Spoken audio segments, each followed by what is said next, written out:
Hello, welcome to Italics, the Italian American magazine. I'm your host, Anthony Tamburri. First on this month's episode of Italics, we'll have a conversation with actor Max Casella at the Calandra Institute, with a slew of new releases due out this year, including a role in Woody Allen's Blue Jasmine.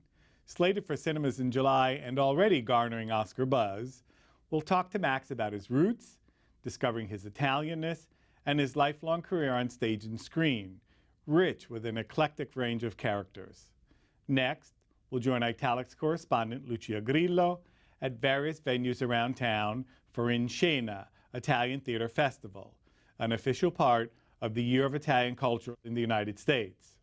Stay tuned as we take a glimpse at some of the performances and go behind the scenes to talk with festival participants and distinguished guests. Most recently seen on the big screen with Brad Pitt in Killing Them Softly, actor Max Casella played Bonifacio for 5 seasons of HBO's The Sopranos and Leo D'Alessio in Boardwalk Empire. Forthcoming films include Spike Lee's Old Boy, Fading Gigolo, directed by John Turturro, Woody Allen's Blue Jasmine, and the Coen brothers' Inside Llewyn Davis.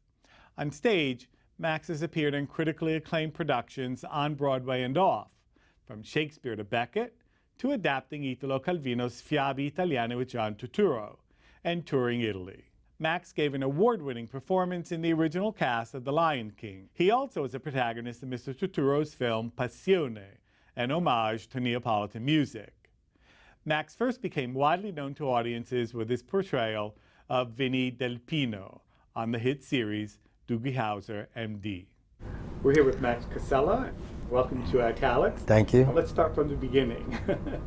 Of course, one of the first, I think a lot of people, when they think of Max Casella, if they're of a certain age, they think of Doogie Howser, M.D. I did some TV in Boston, where I lived, where I grew up before. Right, but Doogie Howser really... Yeah, and I had done a lot of theater also before that, too. So you've done, and in fact... I actually started when I was like 12 years old. In theater? Yeah. Theater and television. And you played an Italian American? Yeah, on Doogie. Now you're half Italian background and half Jewish, right? Right. My dad is Russian, Polish, Jew. And so here you are, and you're called in to play an Italian American. So yeah. I didn't even know I was... I mean, I knew I was Italian. I knew my mother was Italian. Yeah. But I didn't have any concept of myself growing up in Cambridge, Massachusetts, of what that meant. Yeah. And including what that meant in the eyes of America. Yeah. What does that mean? I had no clue. In fact, I grew up immersed in black culture, and I was very much into hip hop and like the beginnings of hip hop. I recall I was like right at the beginning of it, and I had no idea about being Italian American. I was totally disconnected from that.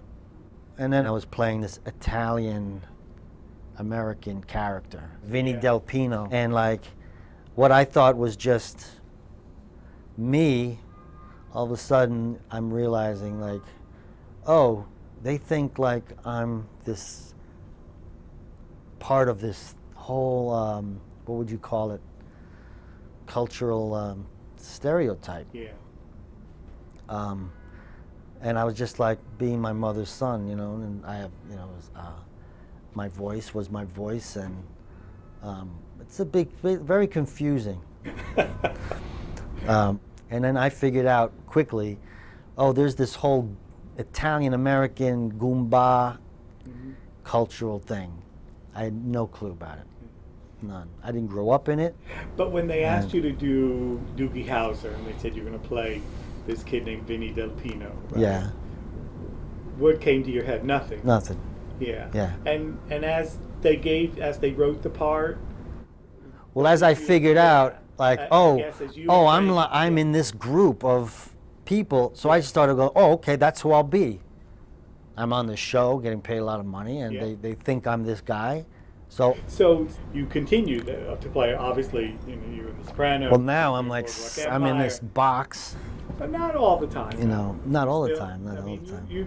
Recently, you've done some characters that are not Italian-American in films, right? I know there are a couple of films coming out in which you do play an Italian-American. Yeah. But it's not, one is about music. Yeah, the Coen brothers, Inside Llewyn Davis. I'm playing a guy, Italian guy, who owned the Gaslight coffee house that Bob Dylan got his start in, and all these people got his start. So you've morphed into this sort of Italian-American, both on and off the screen, depending on, but always on stage, depending on whether you're playing it. In the theater, I've done like Shakespeare, Samuel Beckett, I've done like all kinds of things, and it's not the same kind of thing as in films and television where you feel like there's like this ethnic thing, and that certain roles are not allowed to be played by, say, an Italian-American actor. And there is this whole mafia thing that hangs over, and I think a lot of Italian-Americans are responsible for that, for propagating that, certainly. Propagating the mafia. The whole mafia, like the romantic mafia thing. The question is, what do we do about it? What can we do about it? What should we do about it? Well, actors have to work too. Yeah, exactly. You know, like I was on The Sopranos, That's exactly and then I what Tony played Bianco another said. Italian gangster on Boardwalk Empire. Yeah. You got to work. Yeah. You got And to that's put exactly what food he on the said. He table. said, has there been a lot of pushback? I don't know. You know, I mean, on your for case me, it's about like it, or- it's not so much about playing positive Italian roles. It's just about, can I play a human being who happens To be to be, or just simply an ethnic type person. It's like, can you play a character happen to be played by an ethnic looking actor, where there's ethnicity is not like a thing. But I mean, yeah. like all the wasps that are in TV and films, right? They're playing all these normal people, and it's not like about like where their family is from, be it England, Ireland, Scandinavia, you know. And then there's the rest of us, And it's about where our darkies. Yeah. Even if we're not Which is what we playing were gangsters, called. Yeah. or we're just playing like, hey, how you doing? You know, I'm like the neighborhood guy. Yeah. You know, or that's like a thing, and that's going to be what you do. Or, Yeah. and we don't really get to know that character because he's just there for color or something. You know what I'm saying? Yeah.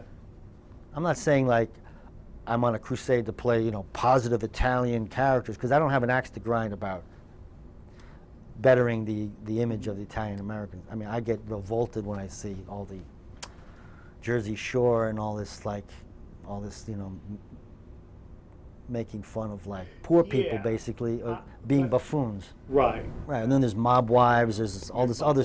But then there are these other movies like The Godfather and like Mean Streets and Right. you know, that They are East classic, End and they're great. Yeah. They're great, Yeah, and maybe, there's but they are to blame for, you know, that's the legacy of some of those movies. Maybe, you know, we don't get to be human beings anymore, like who are just happen to be American. Yeah. After that, we're like, there's like a thing about it now.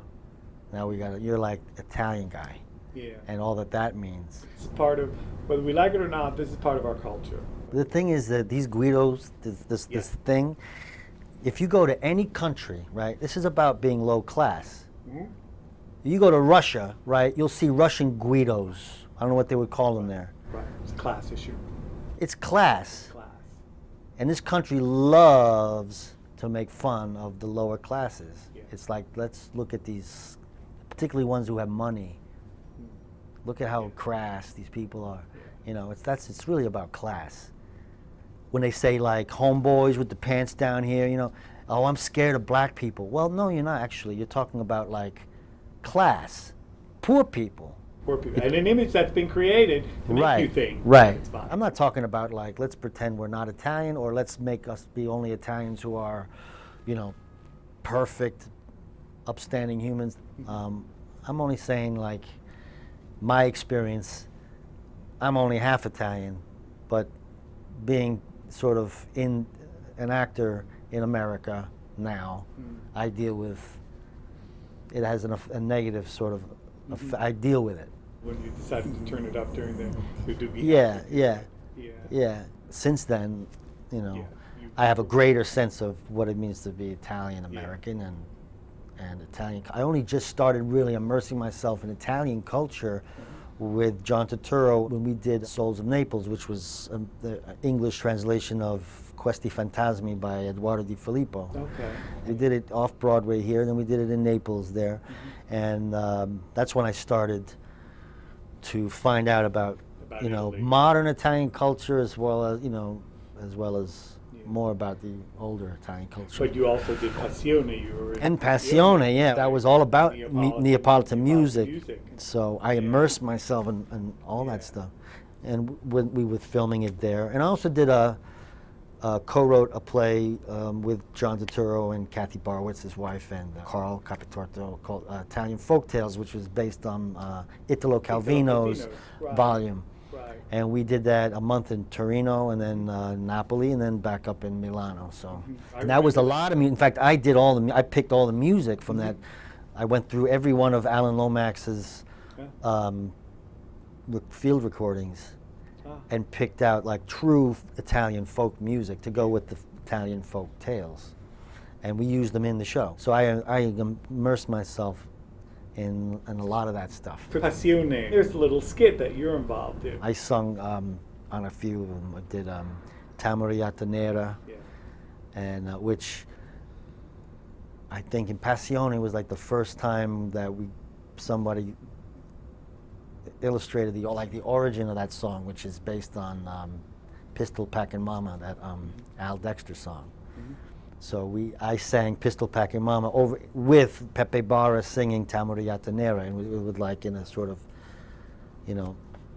put them together. Now your background is part Neapolitan. Yeah, my grandmother is from Naples. She came here in 1902. And she married here. She met my grandfather, who was from Calabria, here. Let's get back to acting a little bit. Inside Llewyn Davis. Yeah, long-held dream of mine to work with them. I finally realized this year. And how was and I that? was not disappointed at all. Yeah, It was like good. everything I wanted it to be. They're great. I loved my character in that too. It was so much fun. And I worked with Ethan Coen and Woody Allen in the Broadway play. I came in to Relatively Speaking, that John Turturro directed. That was on Broadway. Then doing their movies right after that. Thank you for taking some time. Thank you. My pleasure. We'll be seeing you soon. Absolutely. Good. Sounds good. Okay. Thanks a lot.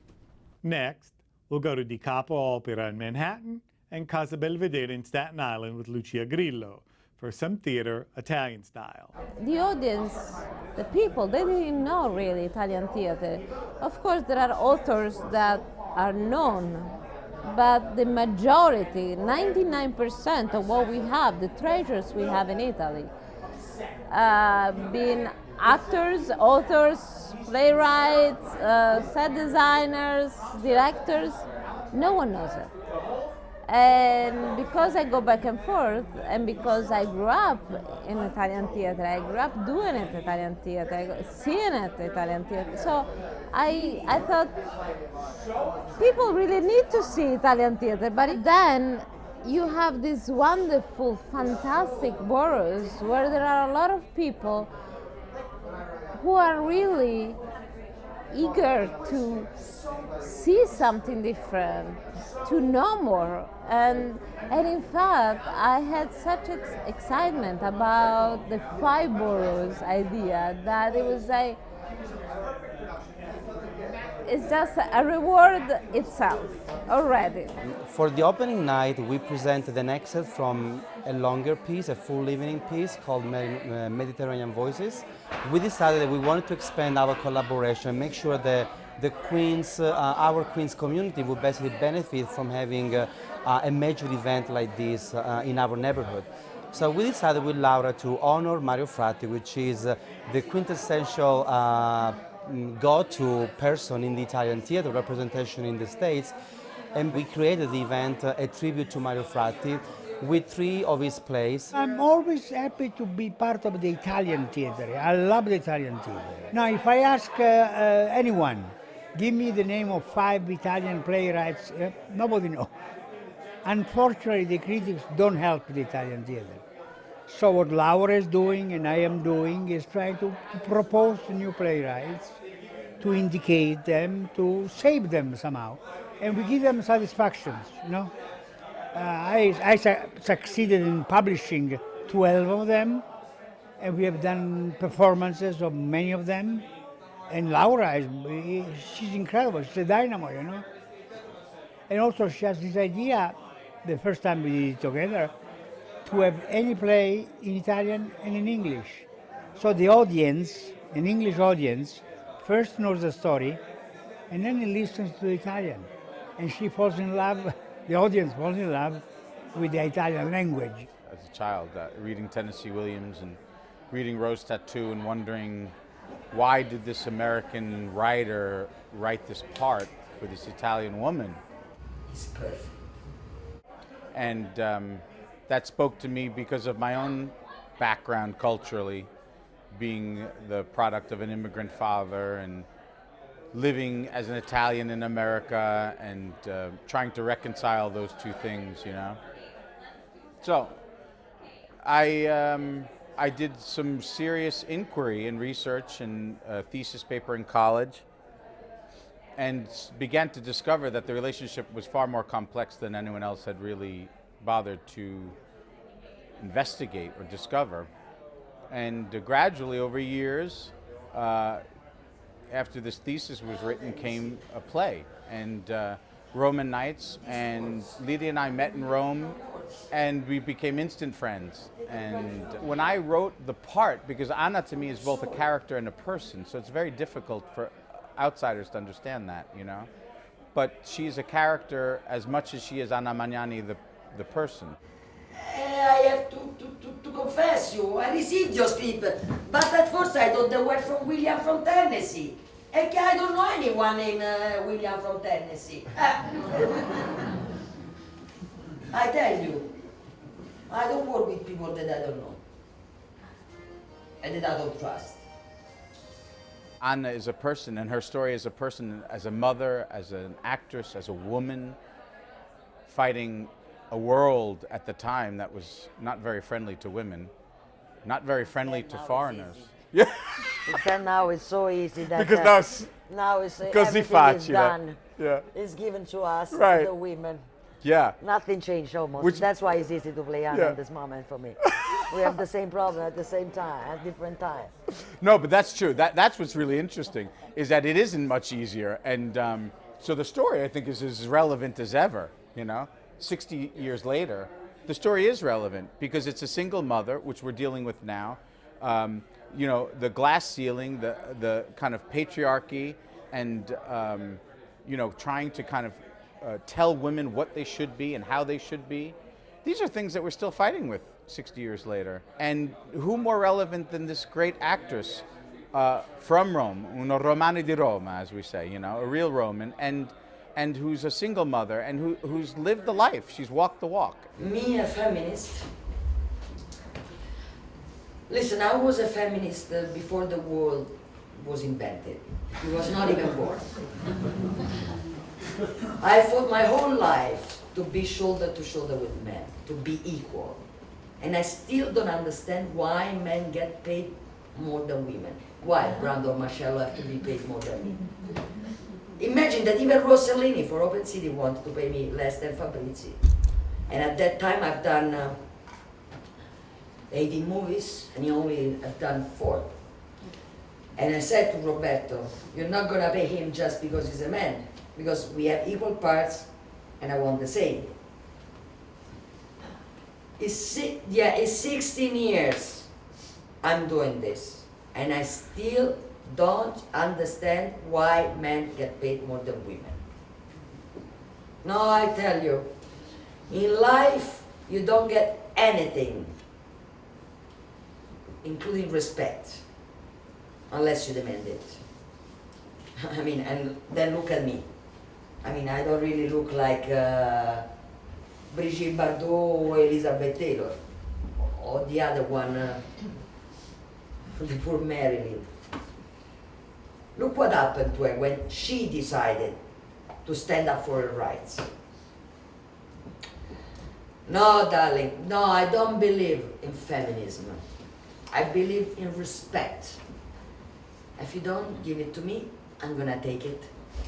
I've been passionate about bringing things of Italian culture to New York. You have to support that, and I think this is a perfect occasion to showcase this, you know, new work, and Anna Magnani's story needs to be told for the next generation.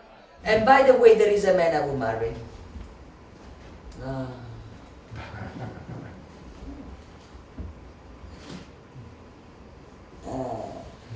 Tennessee Williams. La Lupa Fest came out of Angry Bubble Productions. Angry Bubble was started for women, by women, you know, to, well, not by women solely, because I started it too, but it was, you know, to get, you know, more women writers and directors and performers to do their own work on stage in an ensemble setting. And so 10 years later, after Angry Bubble had started, we had started the La Lupa Italian Cultural Arts Festival in Los Angeles. And then once we moved the show out to Los Angeles and began to perform there, I wanted to uphold my culture. Now, my father was Israeli, and my mother is Sicilian, Napolitan, Calabrese. So I was straddling both worlds, not really feeling like I fit into either of them. So I wanted to create this new festival, the La Lupa, which Tony was talking to you about, Italian Cultural Arts Festival, to offer a new alternative. America seems infatuated with the idea of the Guido, or infatuated with the mafia. And I wanted to say that Italians are worth so much more than this, and that we have new art that we can share, that we want to share, that it's not just from the Renaissance, that we have something new. That's where Solo Anna was born. It came out of Roman nights and wanting to explore Magnani and being introduced to Lydia Vitali and getting an opportunity to play in an Italian-American festival. It feels good to be back home in New York and to do it here like this. The Calandra Institute, Kaidos Italy Theater, and Calabrisella Films joined many other organizations, such as the Italian Cultural Institute, the Embassy of Italy in Washington, and New York University's Casa Italiana Zirilli Marimo in sponsoring In Scena, Italian Theater Festival, which presented performances in Italian and English in all 5 boroughs. As part of the festival's extensive program, the Calandra Institute hosted a performance and panel on traveling theater, traveling languages, featuring Teatro delle Ginestre from Calabria, Italy, and actor Francesco Foti.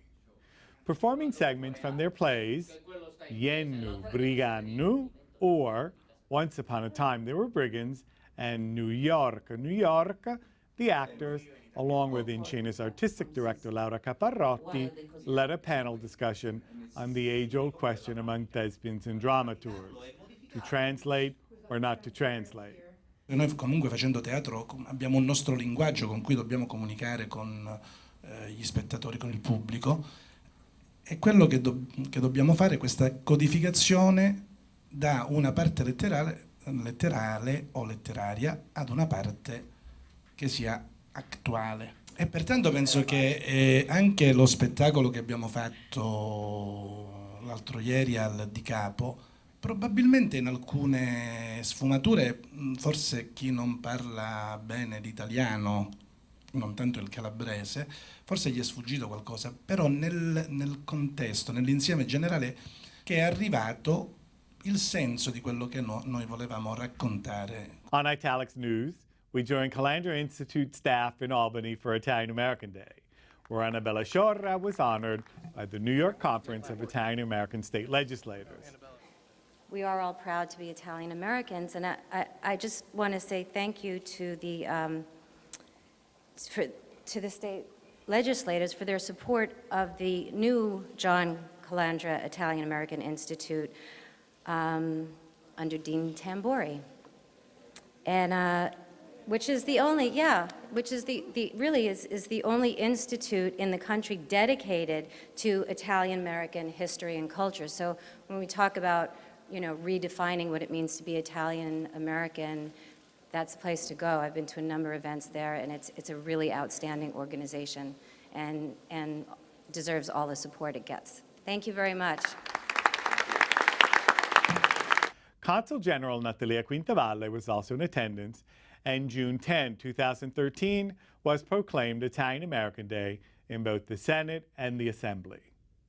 Italics also takes you to the evening's Festa Italiana in Troy, New York, where Team Calandra, also known as the Stunades, won this year's bocce tournament.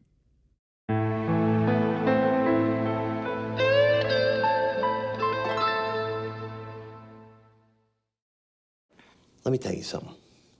Nowadays, everybody's got to go to shrinks and counselors and go on Sally Jesse Raphael and talk about their problems. Whatever happened to Gary Cooper, the strong, silent type? That was an American. He wasn't in touch with his feelings. He just did what he had to do. See, what they didn't know was once they got Gary Cooper in touch with his feelings, that they wouldn't be able to shut him up. And then it's dysfunction this, and dysfunction that, and dysfunction mafungo. You have strong feelings about this. Let me tell you something. I had a semester and a half of college, so I understand Freud. I understand therapy as a concept. But in my world, it does not go down. Could I be happier? Yeah. Yeah. Who couldn't? Do you feel depressed? Do you feel depressed?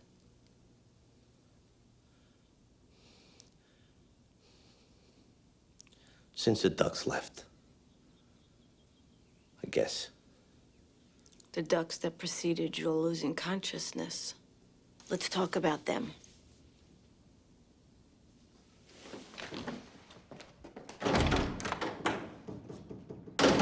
We at Italics would like to take a moment to pay tribute to two esteemed members of our community. As we air this program, less than 1 week has passed since actor James Gandolfini's death while on vacation in Italy. James Gandolfini was indeed Tony's soprano to most, but he was much more than that. From his earlier gangster roles to his portrayal of Leon Panetta, almost elusively credited as CIA director in Zero Dark 30, James Gandolfini was an extraordinary actor, winning coveted awards and critical acclaim. And unbeknownst to many, he had a great and genuine concern about the ravaging effect of war on soldiers' lives, their psyches torn asunder and spirits crushed by the horrors of battle and post-traumatic stress disorder. He produced a number of documentaries for HBO examining the very subject, interviewing military veterans at length, his presence making them feel at ease in telling their harrowing stories in films such as War Torn, 1861 to 2010. James Joseph Gandolfini Jr. was born in Westwood, New Jersey, to an Italian immigrant manual laborer father and mother Santa, a high school lunch lady.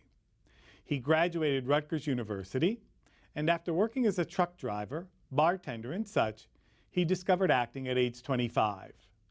He appeared on stage in such productions as the Broadway revival of A Streetcar Named Desire, starring Alec Baldwin and Jessica Lange, and more recently in Tony Award-winning God of Carnage.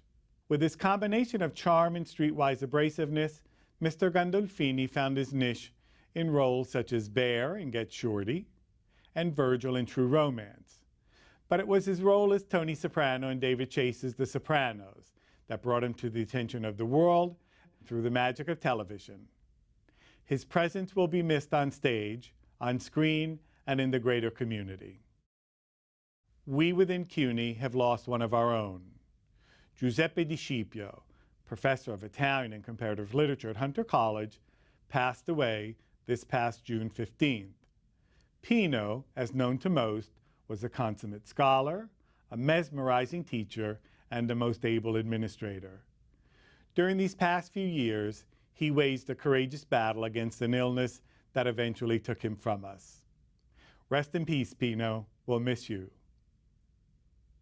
We'll leave you with more from In Scena, Italian Theater Festival. Thanks for watching. For Italics, I'm Anthony Tamburri. Arrivederci alla prossima puntata. I know very well that everybody's attached to his own life, even if it's a poor man's life like mine. Everybody always said that life in jail is better than outside. For us poor people, the destined was hunger.